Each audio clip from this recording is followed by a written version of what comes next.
Wherever you are, let me wish you a very good day.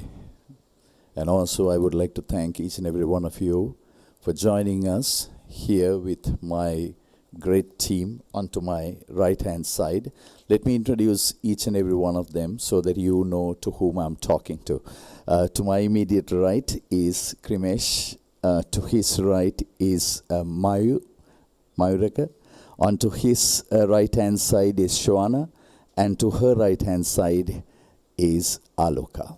So, thank you very much, ladies and gentlemen, for joining us tonight because today is going to be a great program. In fact, this will be the last program which we would be hosting for this year 2021. So I assure you, stay tuned to us, stay with us, because we are going to discuss some very important points pertaining to the youth. So they are all geared up, you can see from their faces, all blooming, bright and breezy faces.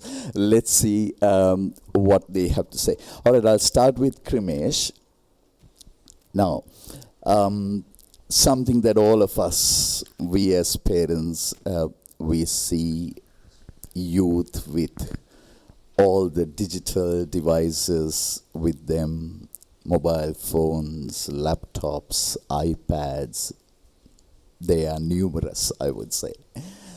And as a result of all these things, the youth are heavily engaged in these things. So as a result of this, what has happened is that the time at home with their families, with parents, have really gone down, I would say, to a very low level.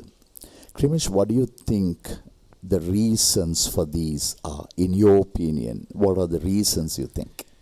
So, Roshan, I kind of agree with you that we can see that the time us youth spend with our family has reduced compared to, I suppose, the amount my parents spent with their parents and so on. And that is kind of caused due to the use of us being in a virtual world, as you put it. So I think the main reason for that is because we have our friends all over the world right now, and even the ones in Sri Lanka, we would always prefer to communicate with them through a phone because of our rushed lifestyle. There is that for us youth, we have the reason to keep achieving more, keep doing extra stuff in our lives. So because of that, we feel that it's easier to always communicate using taking a call or video call or so on using technology. So I feel like that is what's caused, that the time issue is the main problem. And then again, I think even our parents, to be fair, they also have to they work hard, they have to make a living. It's not getting any easier to make a living in this world right now. So what I suppose my family does is that we have dinner together. Hold it, just a minute. Chrimesh, I understood what you said, but what do you think in this respect, what you said? What do you think the parents could do? Now, you were telling that, they are very far and you have to get in touch with them, and the easiest way is through a mobile phone or a laptop or whatever.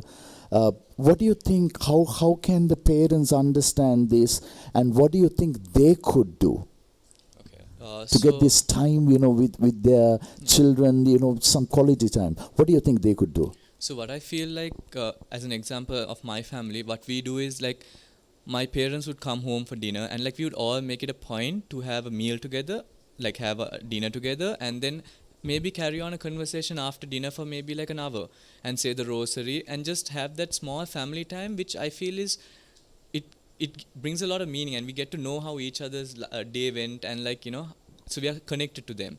And in addition, I feel going out for dinner once in a way with your family is amazing. And then even a small trip of maybe 2 days is because you leave everything behind, your whole rushed life style behind, and you're with them for 2 days, which is amazing to build the relationship with your family. So I feel that is really important to build, like, communicate with your family. So, Right. So basically, it's a good message. I think it's the balance what matters. I would say, as good as you are having that interaction with your friends overseas, and people, friends who are far away, and also from parents' point of view, if they could also sort of work with you and see this little time. Great. Thank you for that message, Chrimesh. All right. I'm going to switch over to Mayuraka now to ask this question, which is also there in my head. I thought I should ask from Mayuraka, none other than Mayuraka. Or I put it this way. Mayu, now, today's youth, they have late night parties, right? Movies are, with COVID relaxing rules, movie theaters opening up, so it's like, late night stuff happening, right? And in this, often the case is when youth get together, it might be that, they might not know their boundaries, right? They might start consuming, the not so good stuff, and if not the stuff which are, I would say, maybe things which they could go wrong, right? I like to ask from you, if you were in one of those parties, and if you had seen anything like that, have you ever spoken up to your friends? Or has it been that, you've been quiet because they're friends, I can't talk? And then are you willing to sort of share something about that? Yeah, so I'm actually going to start off by saying, Roshan, I actually do enjoy going out. I enjoy going out with my friends. I enjoy, having a couple of beers when I'm out. So obviously, when we're out together, we run into people who abuse substances.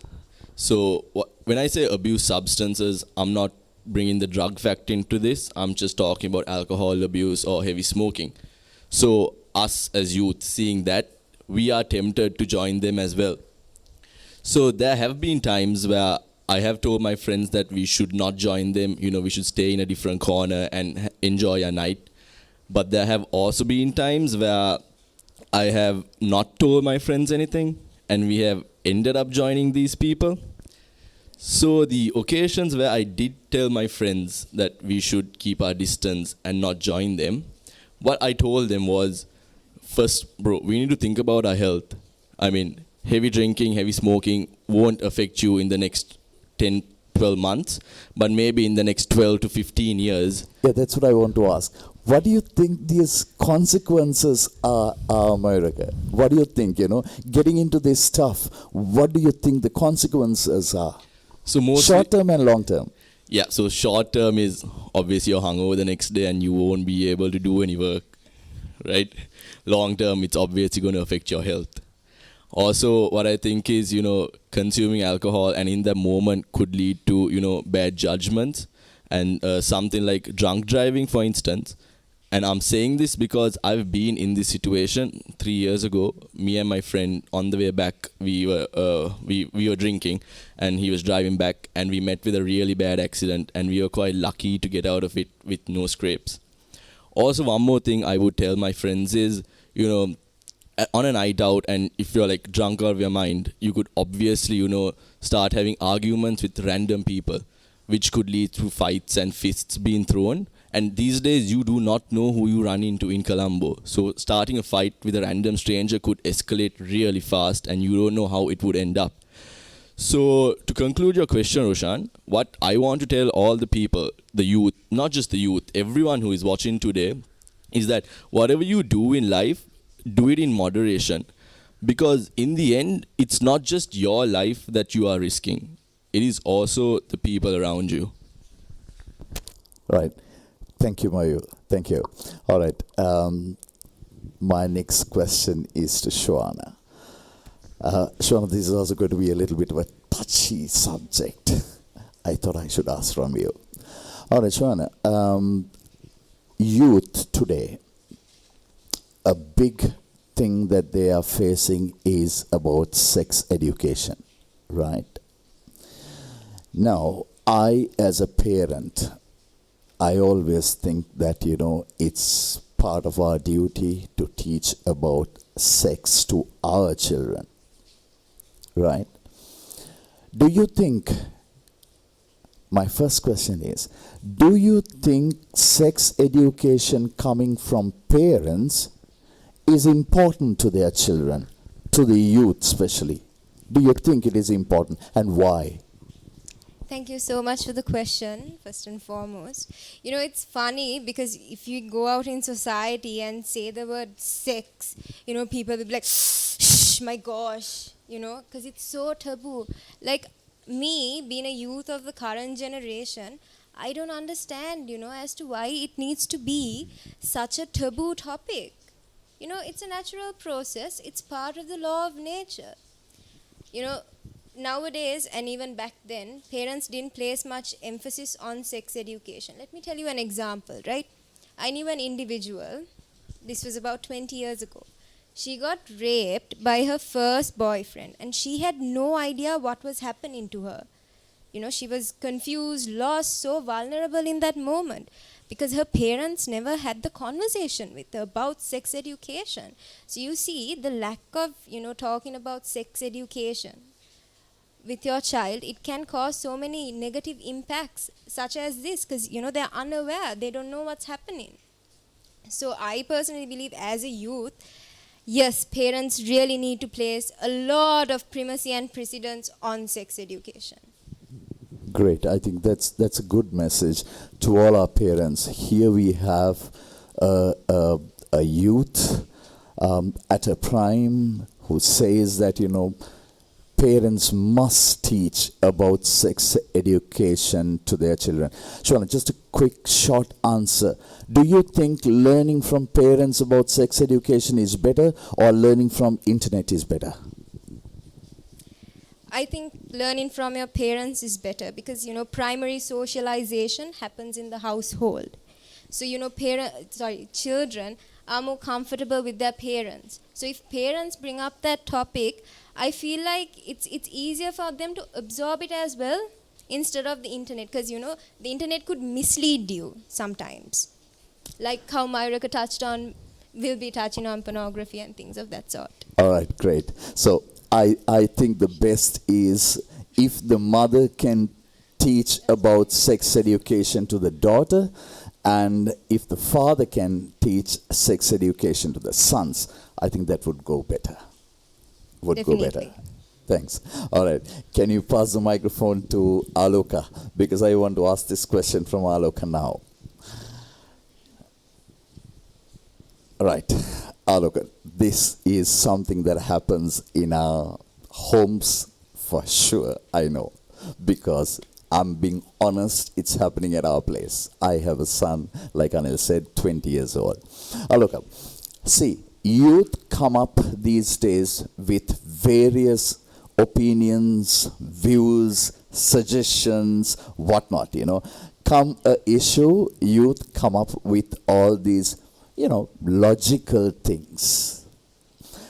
Equally, the parents will start, at times, or maybe could be most of the time also, most of the time, rejected.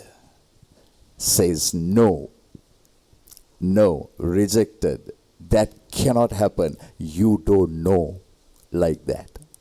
When you hear that, what do you feel about it? It pretty much sucks because I hate, not hate, but it bothers me a lot when my parents don't understand what I'm trying to explain to them. So it really does hurt and it's disappointing. And I feel like I am not welcome to express myself in my own home, to my own family, in that sort of situation. If whenever that happens, and we actually, whenever we have dinner, we tend to talk about topics like certain norms and how things are changing, and I bring in my point of view, and sometimes with what they know, there's conflict. and it's difficult to convey a message at, like, when there's a heated argument of sorts. So yeah, it's really painful. All right, all right. We have lots of parents watching this program. What's the message, short message, what's the message that you like to give to all the parents? So first and foremost, listen to your children, because we may be new to the society and all of this, but we do understand certain things as well. We are not children, in fact. True. We are True. youth. We are above 20 years of age, and we understand certain things. And when explaining, I think a good way of putting it out to us would be like explaining in the form of pros and cons. Like, let's say if we have an idea, if I have something to say, they can tell me why they think it's wrong, or why they think their opinion is much more valuable than what I have to put out there, like what my idea of it is. So then I can develop myself as well. So saying, like, introducing the pros and cons of a certain situation, or understanding where your child is coming from, because we are exposed to a lot of things nowadays and we learn things from everywhere.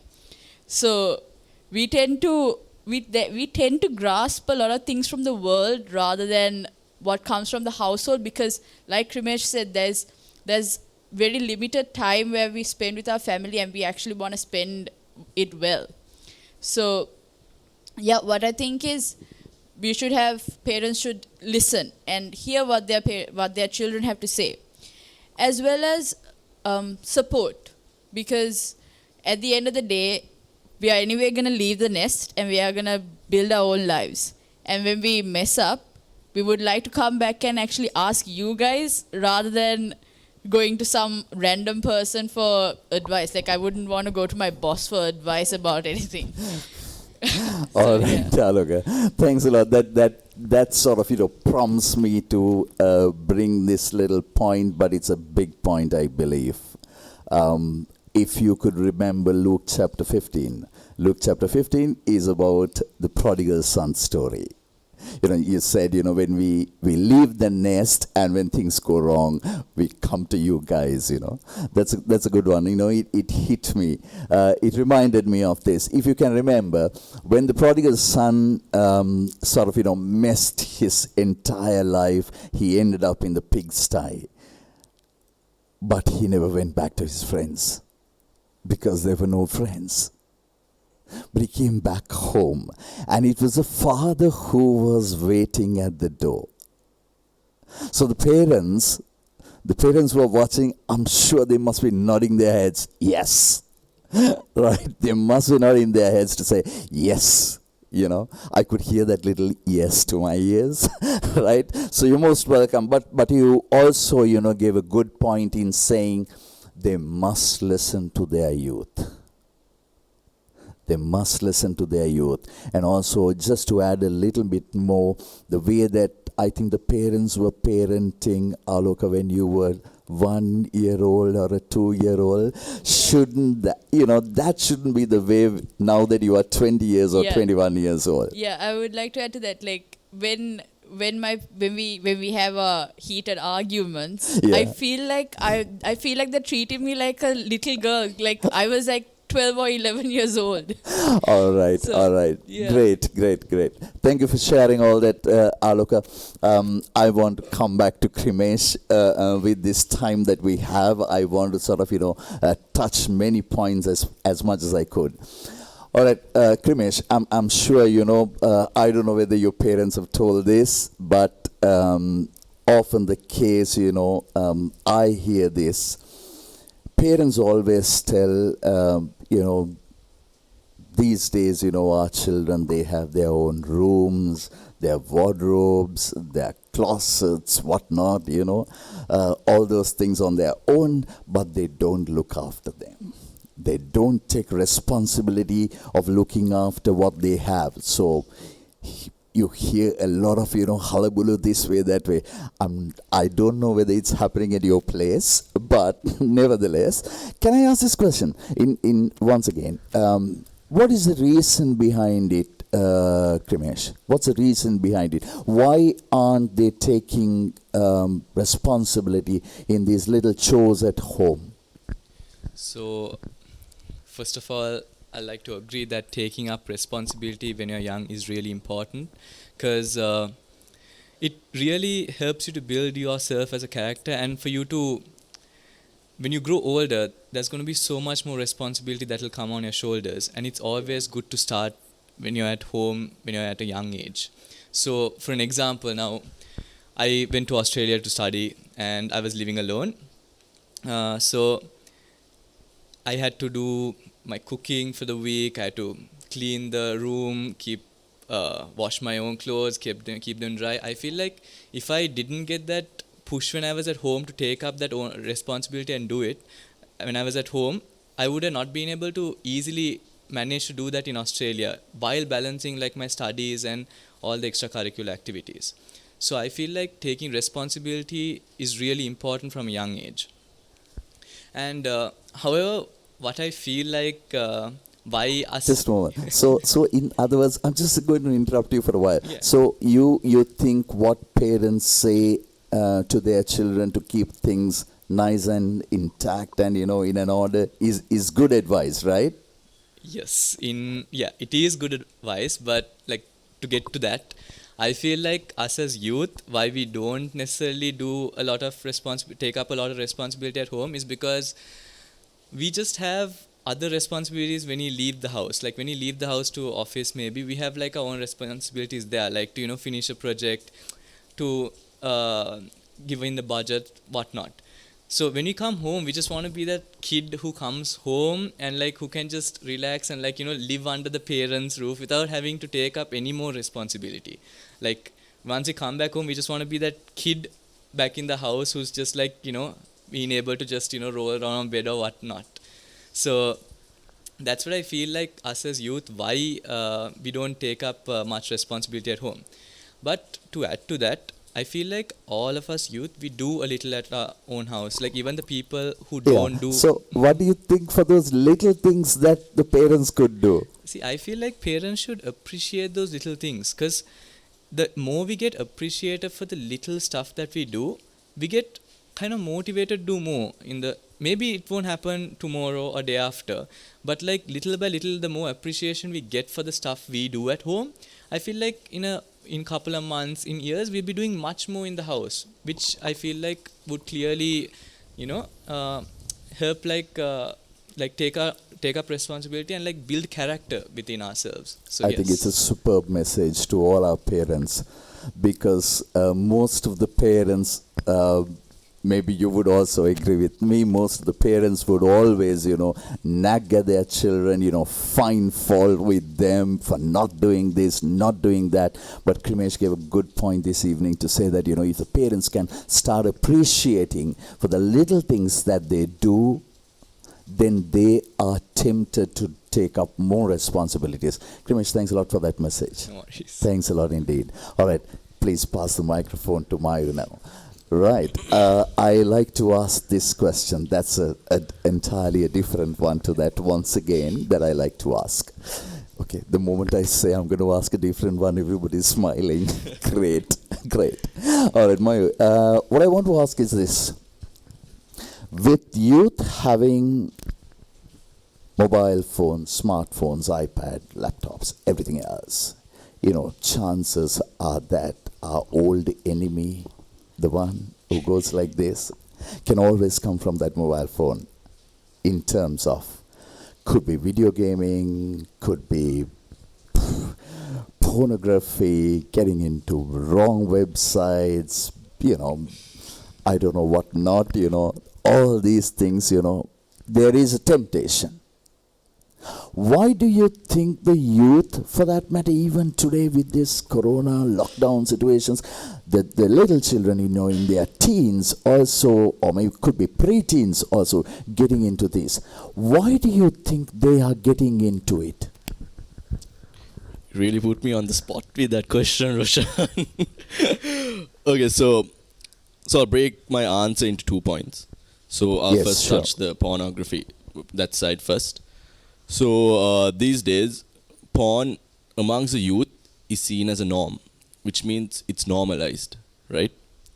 So most people don't watch porn for self-satisfaction anymore. They watch it maybe because they're bored or they want to kill time. And I'm saying this because I've been in that spot personally. I know I can relate to it in a personal level. So I'm not going to sit here and tell the people watching some consequences or stats and figures or the negative effects of watching porn, because when I was watching porn, I knew those. But that didn't help me stop. What made me stop was self-realization. So one day I woke up, I was lying in my bed, and I was thinking to myself, wow, I don't remember the last time that I did not watch porn. And that scared me. And that was a self-realization that I needed, that started the journey of me reducing watching porn and eventually letting it go. So the second point where you brought up gaming, I love gaming. I play games every day. And like you said, yes, it takes up a lot of time. You know, you're distracted, you neglect your studies, you're locked up in your room. They say gamers don't have social lives. Well, to be honest, those are the cons. But let's say there are so many pros to gaming, right? I know people who make a really good living by streaming the games they play. So they stream for about 6-7 hours. So that is equivalent to doing a desk job from 8 to 5.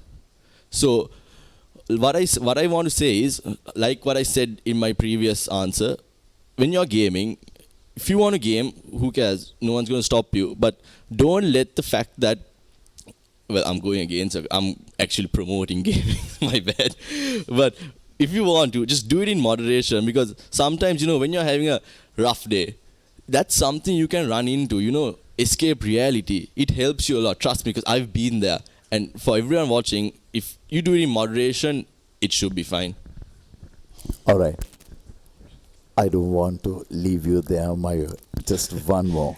Because, something that can, without you and I knowing, what can happen is that, a person can get addicted to it.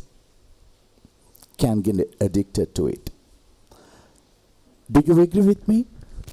Yeah, Roshan. So you could get addicted to everything, right? It's not just these two categories. And addiction is everywhere. You could have an eating disorder. You could be addicted to eating. It's not just pornography or video gaming. You could be addicted to alcohol. So there are so many addictions all around the world. Okay, right. Because what I want to say from a parent's point of view is that when you get addicted to porn, or leave alone a video gaming, porn, when you get addicted to it, you've got a lot of long-term consequences, where to start with, your married life could end up on rocks. That's one. You might not have, I would say, maybe at some point you will come to know about it, you will learn about it.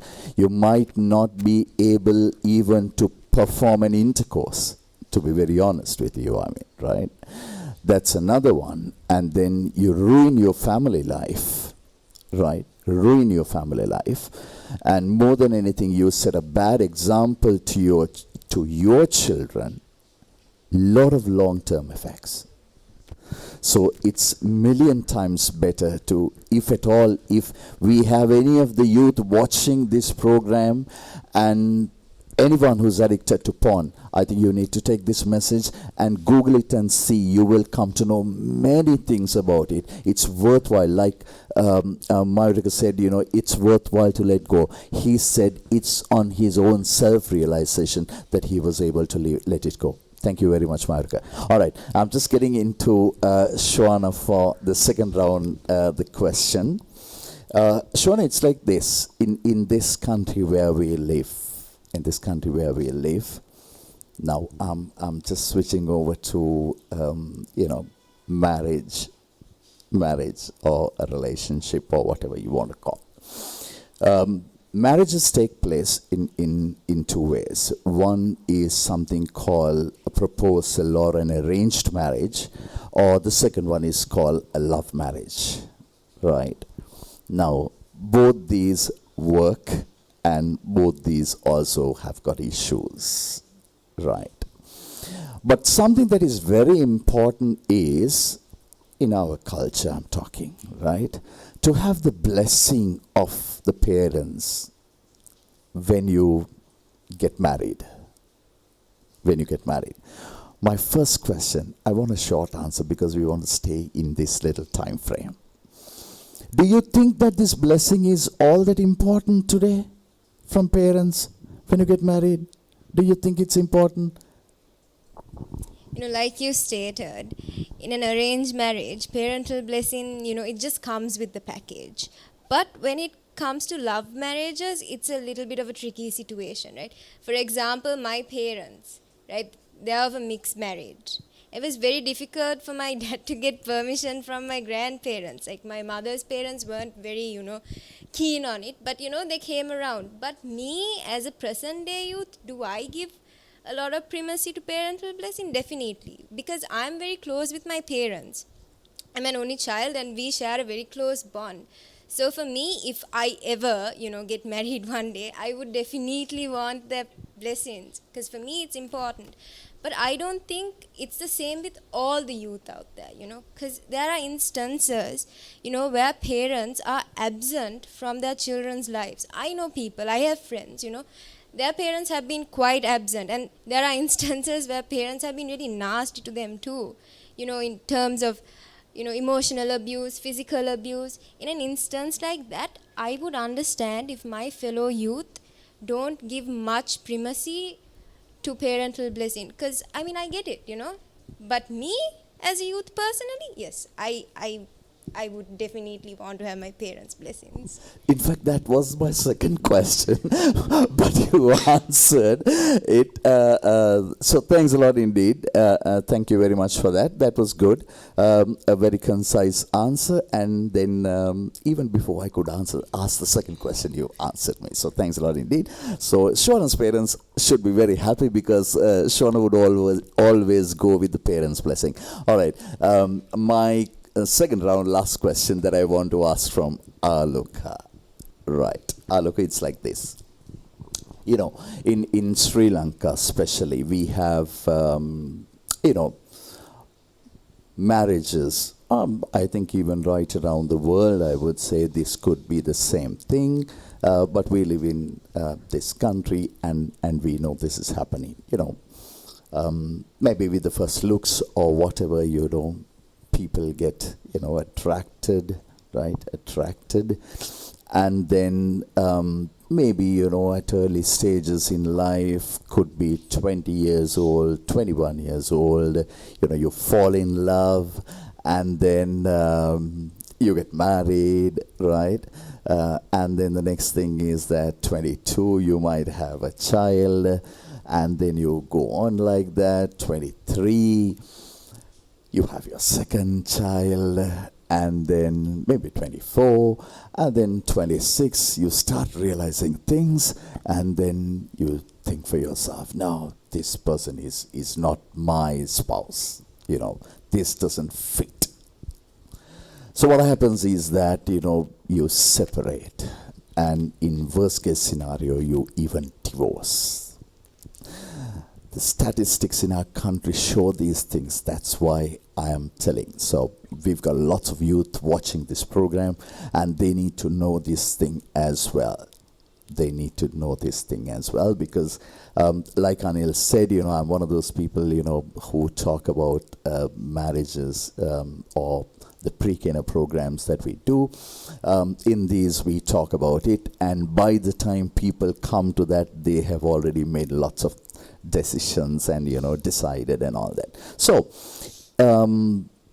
what do you think? Why, in your opinion, why are they sort of getting into things like that? Separations, divorces, getting married early in our country. We've got a lot of statistics on this. In fact, we have the last statistics, or I do not know what's the latest one, but it says that in our country we have about 400 divorces taking place per day. Per day. So, why? What do you think? Where have we gone wrong?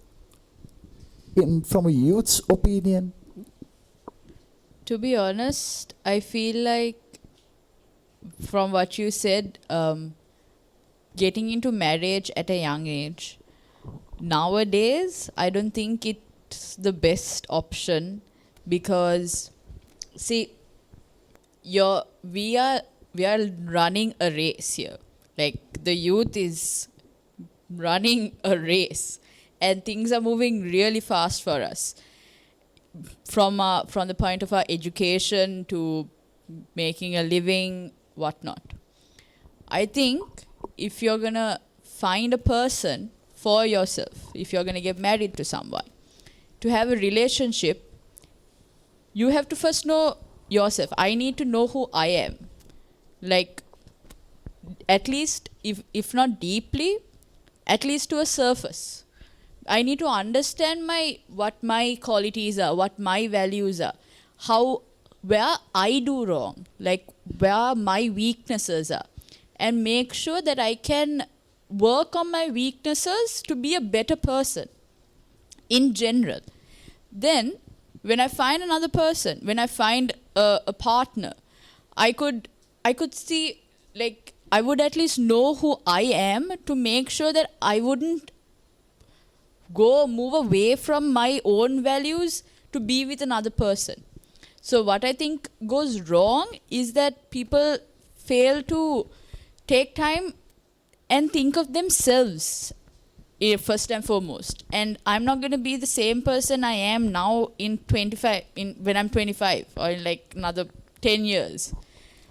Great point. You mentioned a figure. I'll come back to that figure a little later. But I want to ask this question.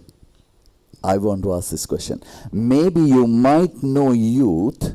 Maybe you have friends or your friends' friends, who got married at a very early stage in life, this era. And then now they're having problems and in their marriages, ended up in real dire straits, I would say. Out of those that you know, what are the consequences in your opinion, or what you have heard or what you have read? What are the consequences you think that can really, really, come out?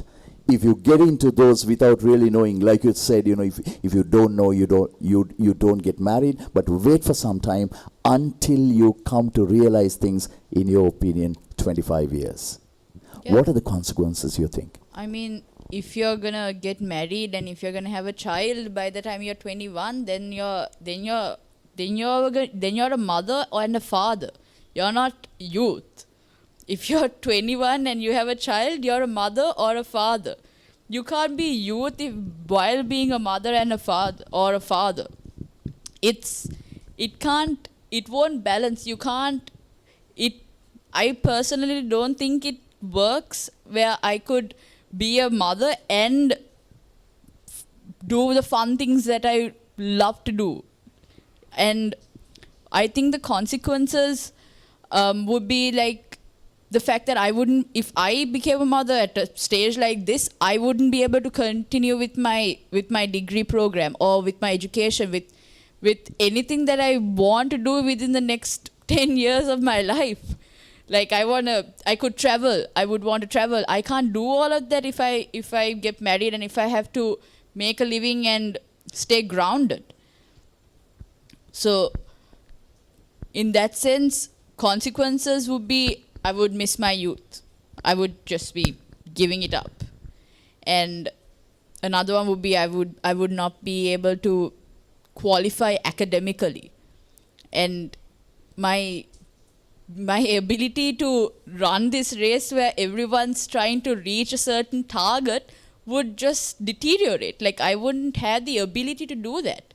Because I would have a baby to take care of, which would take up most of the time. I mean, it's normal. When you have a child, you have to take care of the child 24/7. And it's not going to be easy. So yeah. Right. Thank you, Aloka. But you mentioned a figure. The moment you told that, something came to my mind. I think it's worthwhile to share this piece of information. This will actually give an answer to one of the questions that I raised with Chrimesh about the parents and the responsibility part of it. It's like this. This information is available on the internet also. It's like this. Now, usually, if you take the brain,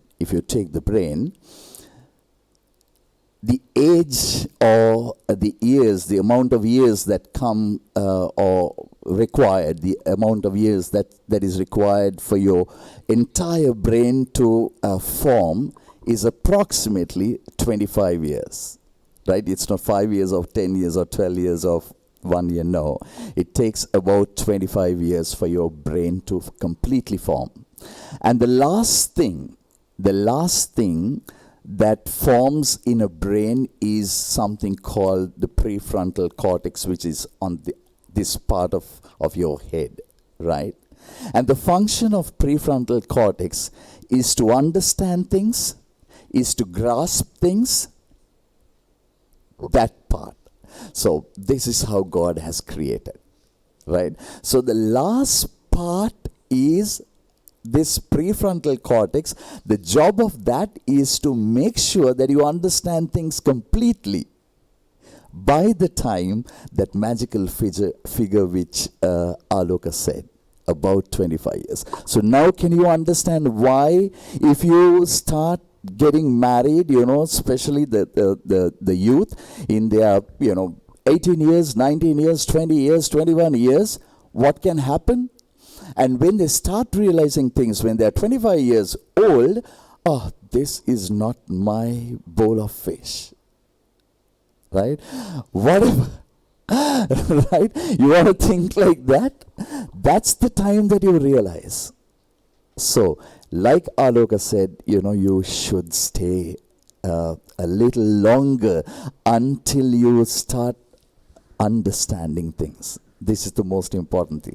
So that point which I raised with you, why the parents are telling, like this, do like this, because their brain is completely formed and they do understand things. But we could be in, 18 years, 19 years, 20 years. It's not formed yet, but we are working with something called amygdala. You can browse it and see later on.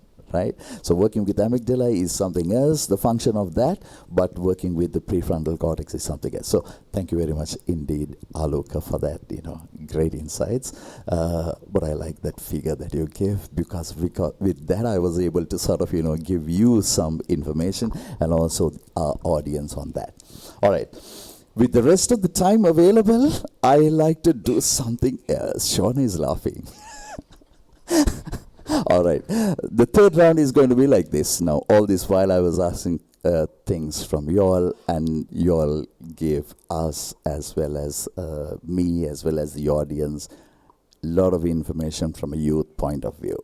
But this time around, I like, if you ask something from me, I will try to answer from my side. So who likes to take the first chance? Oh. Sean is looking at Aloka. So Aloka can start with the question. The guinea pig, but okay. So I have a lot of questions about spirituality myself, and all right. Why? Because keep it short. Yeah. And Yeah. ask. We need to give an opportunity for the rest of the people also. Okay. Yeah. Why do we have to go for mass? Because a lot of people ask me why do you go for mass? So sometimes I find it difficult to answer that question. So if you could say it, it'd be great. Great. So why should you go to mass, and which means why should you go to church? Yeah, right. Church, and why do you need? Or I'm going to answer like this.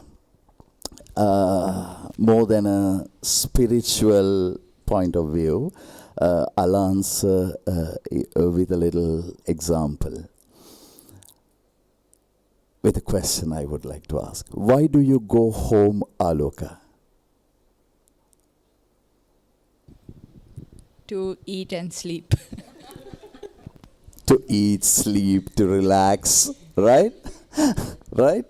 That's the place where you find yourself comfortable, yes? Right? Yeah. Okay. You also said to eat and sleep. Eating is nourishing, right? You enjoy. You grow up. Yes? Grow up. Similarly, I would say the Mass is the place when you receive the body of Christ, you receive the nourishment. You said, I go home to eat. Yeah. So that's the spiritual nourishment that you get when you go for Mass. And to go for Mass, you go to church.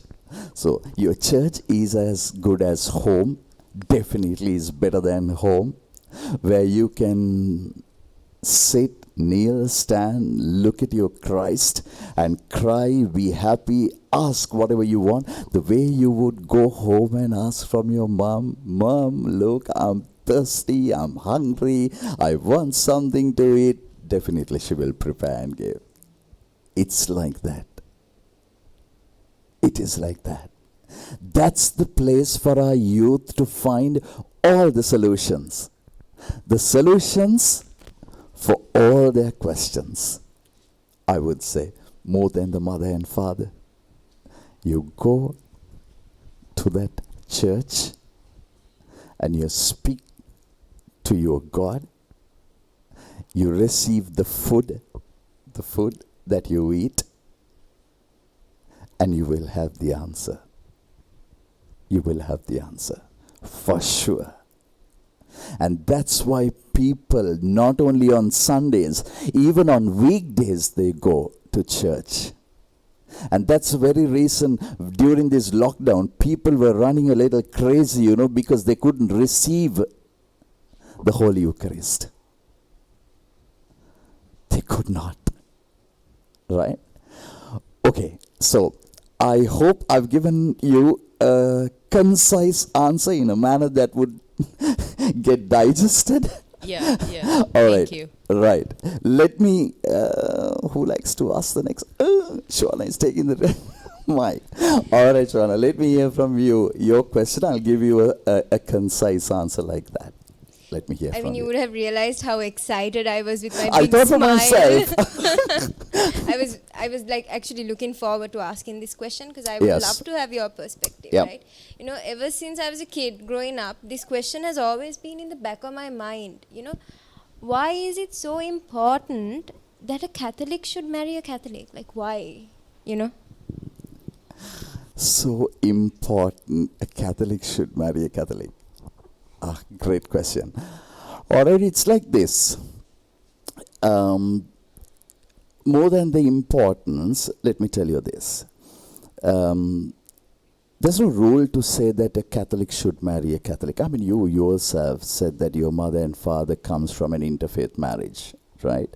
So there's no rule to say that, you have to marry like that. No, I mean, we live in a country where we have, the Catholics are so less and the majority is, they happen to be Buddhists. So it's very difficult to find. I mean, we have to be realistic, Shovana, right? It's difficult to find.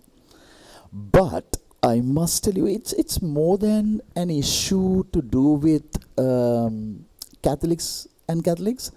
But I think it's an issue to do with wisdom, right? Wisdom.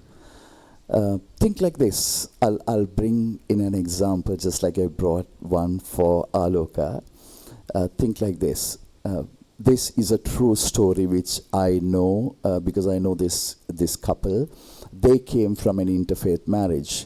And this little child, they had one small tiny tot, I would say. And this one was having very high fever. And the mother was a Catholic and the father was a non-Catholic or from an interfaith marriage, some other religion, right? So the mother said, look, we have to take this child to the doctor.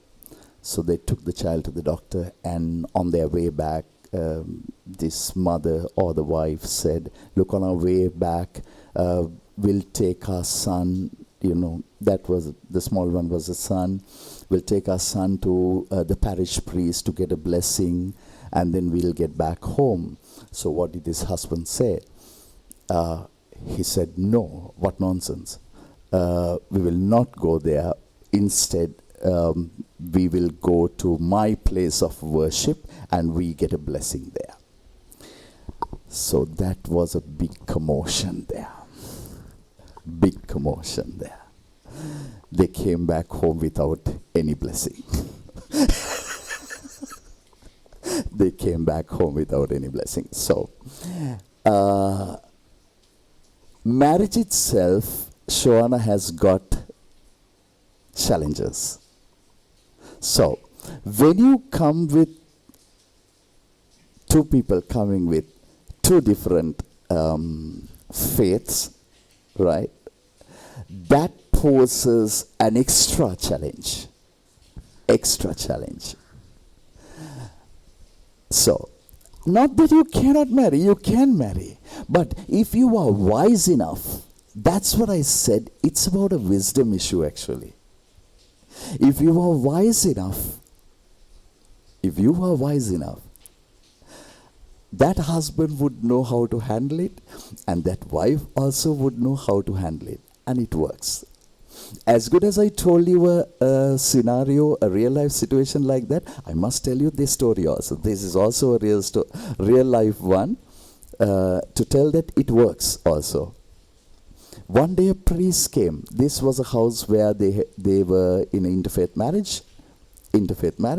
So the priest came to give the blessing. When he came to give the blessing, he saw inside the altar two statues of Jesus Christ and another statue. So the priest said, I will not bless this house until you bring the other God down.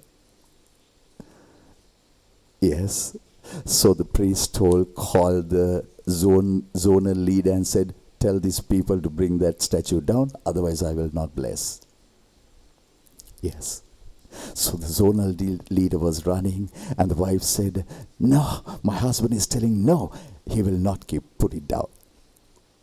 So the zonal leader came to the priest and said, I'll give you only 2 minutes or 5 minutes, bring it down, otherwise I'm gone. Lucky, this husband, what did he do? He told his wife, put that statue down. Let's get the blessing. Say, it's a wisdom issue. So because he was humble enough to bring that statue down, it all worked. So, Catholics, coming back to yours, it's very, very important. Or another example I can tell you. Let's say this Catholic spouse is going to church with the non-Catholic, partner inside the church. I don't know whether any one of you are inside in your choir. I'll bring this example. The choir goes flat. Let's say when the choir is singing hymns, the choir goes flat. What if that non-Catholic spouse says, see? How would you feel about it? Right? But if you have another Catholic partner, no. I doubt whether your Catholic partner will tell like that. You can bring in many, many stories like that. So basically to answer, it's about a wisdom issue. So Catholic Church being called the Mother Church, whenever a son goes out and does something wrong and something really ugly and the mother never finds fault, yeah? The mother says, son, that's okay, don't do it again. And the mother will forgive. Yes, mother will forgive. Mothers are like that. Mayu is laughing.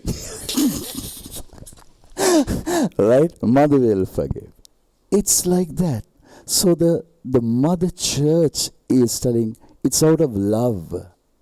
My child has fallen in love with a non-Catholic, but that's okay. That's okay. But why it is important is because if both are in that same religion, it makes things easier, Shovana? All right, that was a little long answer, but it's a topic that's very, very pertinent. All right, I'm left with only two people. Who likes to take? You want me to go? Chrimesh is going. All right, Chrimesh. Chrimesh wants to break that uniformity, So, all right, Chrimesh, let's hear from you. So the question I have for you is that what's your thought on living together before marriage? Because I feel like you get to know people's, like whoever you're going to stay with, that traits better if you're like with them before marriage. Because I think, personality and the way person lives is two different situations. So, yeah. All right. Also something that's happening in our societies, I would say, put it this way, cohabitation, yes, right, living together. In the first place, it's like this. Marriage is not something that you taste and throw. No. Marriage is not something like that. Marriage is something that you take it for life. For life. When you get into cohabitation or living together, I mean, people can talk for days, if not for maybe for months in these topics, but I have to give a concise answer, right? Put it this way. When you live together, what happens is that you are not giving 100% commitment. You want to taste and see. If it works good, I will go ahead with it. If not, I just kick. That is not the way. I'll tell you the repercussions of living together, or the consequences of living together. Number one is, because you are not 100% committed, you can go and do the same thing with another person. Would you like, if your partner, where you are going to do this living together business, sleeps with another person? I don't think, Chrimesh, you would like. No. Right? So the commitment is not there. That's number one. Number two, we cannot deny statistics. Whatever the ground situation, whatever it says, we can preach, talk, do everything, but the ground situation matters. So the statistics tell people who get into cohabitation ends up with rape. Those people are the people who are very much prone to separation and divorces as compared to people who are married, right? They are the people who get into living together status are the people who get into depression more as compared to the individuals who are in marriages, right? And I also put it this way. From a perspective of abortion, I want to touch this also. When you are living together, unlike you are married, when you are married, you take your child. Right? Of course, in marriages also these things take place. But when you are living together, the chances are very high where that couple would go for abortion because they're not legally married. They're not legally married. And think about this. In long term, when that couple, they are having children, but their father and mothers they're not married. What do you think the legal problems are? Lot of things. We are hearing these things now. There is a very good document, a UN document, which was done by two people called Savitri Gunasekara and Hiruni, I can't remember the surname. It's a big document. In that, they talk about cohabitation problems in Sri Lanka. And it is happening, like I said, girls who are very low in age. And we are going to have a lot of children out of wedlocks. Big issues. So living together does not give 100% commitment and bound to fail. Unlike the marriages. If you take your father and mother, Chrimesh, would you like to share how many years your father and mother has been in marriage? Yeah, so they have been, let me think. 25 years? Yeah. 30 years? No, around 24 years. 24 years. Great. If you take statistics of living together, they can't even have statistics because they're just living together. Nowhere it is recorded. Yeah? Big time trouble. All right. So the mic goes to the last person, one and only Mayuraka. All right, Mayur. So since you've been putting us in the spot for the last 45 minutes, Oh, great. let me put you in the spot with this question. So something my parents tell me, especially my mom. Alright. What Alright. she says is to wait till you're married to have sex. But my question is, why would you want to wait till you're married to have sex? Why can't you experiment before you're married? Okay. Good question. I think we are coming towards the end of it. It's a good question to finish off things. All right. It is like this, Mayuraka. I have to get into the Bible to start this. I'll give you an answer from outside the Bible, also from the moral point of view.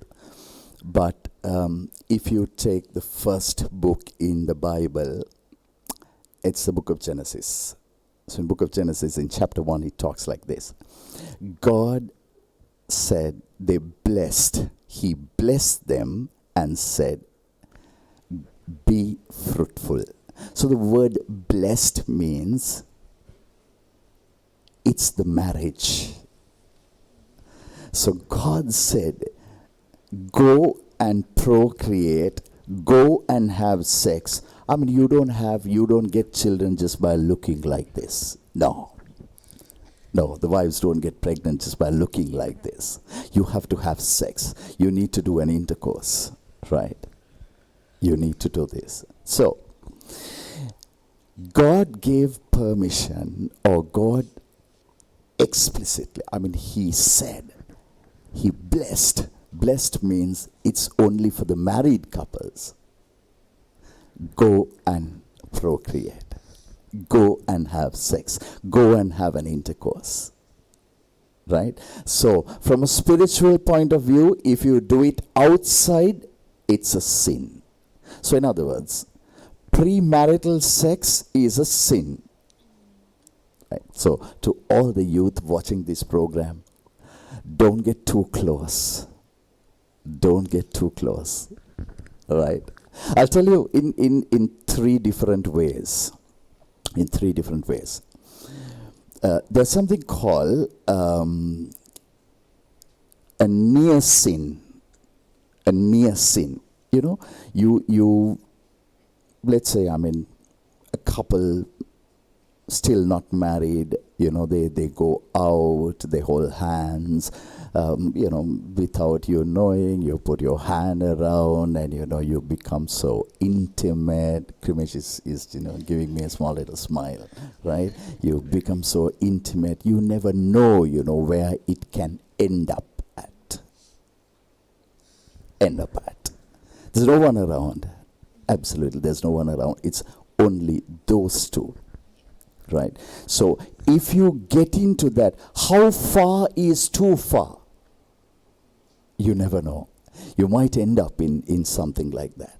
So that itself is a sin. You are getting that close, number one. Number two is, let's say this couple is maybe a night out, that couple goes and sleeps, unmarried but sleeps. But, he could be a person, she could be a person who goes to church, very devoted, the rest of it. So the people who are watching it, people who are watching their friend, will start thinking, oh my goodness me, he is a good Catholic, a good Christ follower. He does things like that. Maybe it is not wrong. We can also do it. It is to that type of people Christ said in Matthew chapter 5, verse 27, 28, 29, that part, that area, you see this, you will hear it. If anyone, puts a person into sin, it is much better for him to tie a big millstone around his neck and throw him to the sea. So if a couple is doing that, here you are. Yes. So we need to think twice before we get into it. It's a great thing to wait. You should not be in a haste.